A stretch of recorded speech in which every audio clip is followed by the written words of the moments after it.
سلامونه دوستانو، مطالعه او تمرکز. اکثر ځوانان په دغه پلیلیست چې تاسو وګورئ د تمرکز اړوند پلیلیست دی. زه تاسو ته یو شی ووایم، د دې دپاره چې تاسو ښه درس ووایاست، د دې دپاره چې ښه تمرکز ولرئ په مطالعه کې، په درس کې یو شي ته همیشه متوجه واوسیږئ. باید ستاسو لاس، غوږونه، خوله او سترګې ګرده حرکت وکړي. داسې مه کوئ چې یو شی شروع یې ته لیکل کوې او په خوله یې نه وایي، هغه جې نه زده کېږي. باید د مغز په د مطالعې او د دپاره داسې یو تمرکز ولري او همه جانبه فعاله واوسیږي. مثلا که تاسو غواړئ ښه مطالعه وکړئ، یو شی مو په ذهن کې کښېني، زده مو سي، اول شرط خلاصه نویسي وکړئ. بیا یې خپل ځان ته دا درس تشریح کړه، خپل ځان ته یې تشریح کړه. بیا بیرته خپل د ځان څخه سوال وکړه.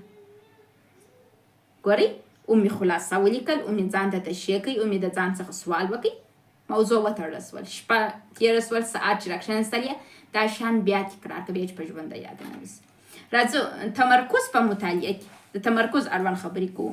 وایي د دې دپاره چې تاسو تمرکز ولرئ په مطالعه کې، ګورئ دا تمرکز اړوند ما ډېرې ویډیوګانې ډکه کړي دي، ډېرې خبرې مې درته کړي چې وایي د دې دپاره چې تاسو تمرکز ولرئ په مطالعه کې او یو شي ته چې ډېر متوجه باید واوسیږئ، تاسو معنویتوب په روزمره کارو کې وپلټئ.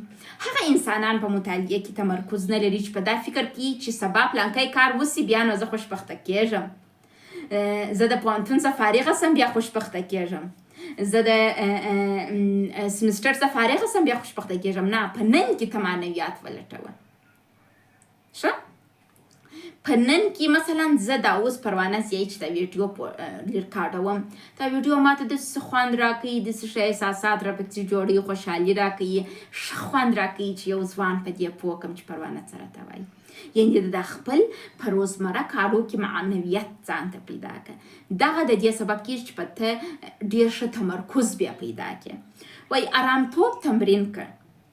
ارام شخص واوښتې، زه داسې به یې لکه غر غر خو باد نه ښوروي. که ته ارامش خپل په وجود کې ولرې، عجله ونه لرې په هر شي کې، دا خپله د دې سبب کېږي چې تا ته تمرکز راسي. زه پروانه ضیایي ښه په یو وخت کې یو کار کوم. و یو وخت کې له یو پل څخه موږ تېرېدلی سو. ګوره په لار کې دي 10 پلونه دي، باید د اول پل څخه تېر سې، بیا به دویم پل ته ولاړ سې. مثلا سهار وختي راکښېنستل، یا څو ایمیلونه درته راغلي دي، ته مجبوره یې په دا ایمیلو کې وایي مهمو ایمیلو ته اول جواب ورکړې. 2 ایمیله درته راځي چې ولا دواړه مهم دي چې باید جواب ورکړې، خو مجبوره یې یوه ته به اول جواب ورکوې، بیا به دویم ته ځې.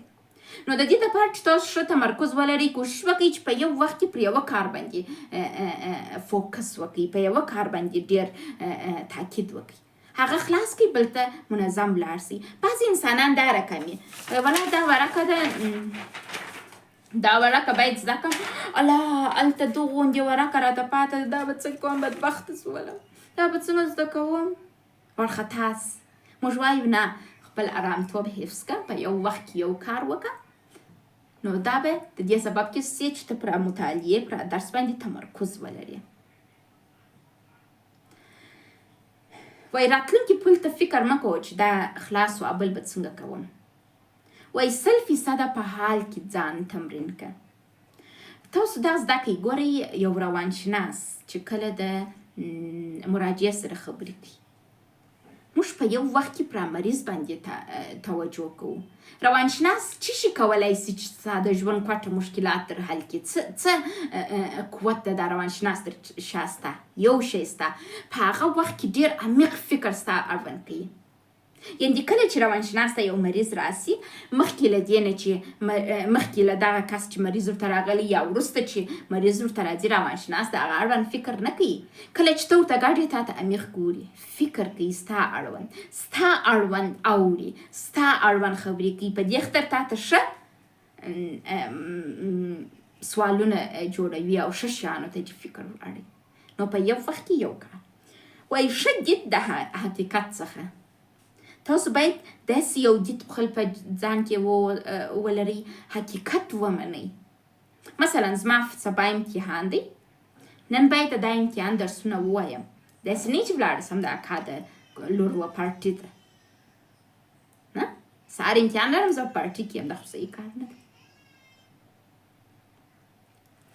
وای آګاهي او تمرکز د کامیابۍ کلي ده. د دې دپاره چې تاسو ښه تمرکز ولرئ اول باید آګاه واوسېږئ، ځان ته تقسیموقات ولرئ، بیا نو تمرکز تاسې ته راځي. تمرکز د آګاهۍ په توسط سره راځي.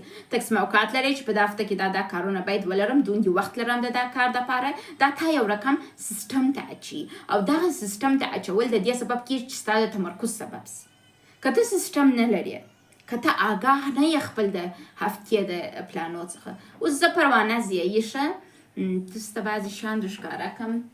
دا یو کتابچه ده، دا بله ده، هلته بله ده، دلته بله ده. دا ټول زما هفتنۍ تقسیم اوقاتونه دي.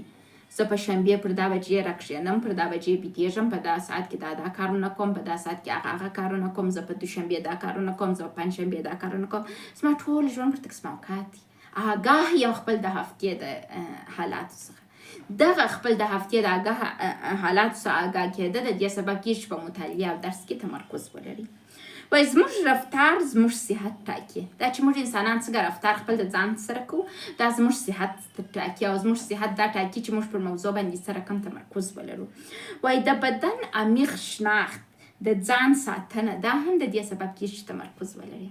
ګوره زه خپل د هفتې په ګرد تصمیماتو باندې خبره یم.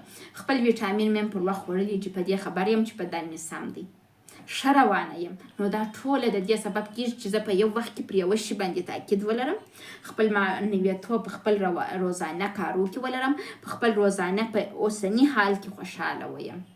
په دا لټه کې مه اوسئ چې ته ودرېږه دا کار شروع کړم، دا کار ختم کړم، بیا نو زه خوشبخته کېږم، بیا نو زما معنوي ارزښتونه راپورته کېږي. نه، خپل معنوي ارزښتونه خپل په ورځني کارو کې ولرئ. هغه کس چې تاسو یې هیله لرئ واوسېږئ، د نن کس د هغه سره تطابق کې کوئ. مثلا ته غواړې په آینده کې ډاکټره سې، نن د ډاکټرۍ درسونه وایې، نن د یو ډاکټر په رقم رویه وکړه. دا خپله د دې سبب کېږي چې ته خپل د ځان څخه آګاه سې، خپل معنویاتو ته ورسېږې او خپل ځان ته ارزښت ورکړې او ارزښتو دا شیان ټوله د دې سبب کېږي چې ته تمرکز ولرې.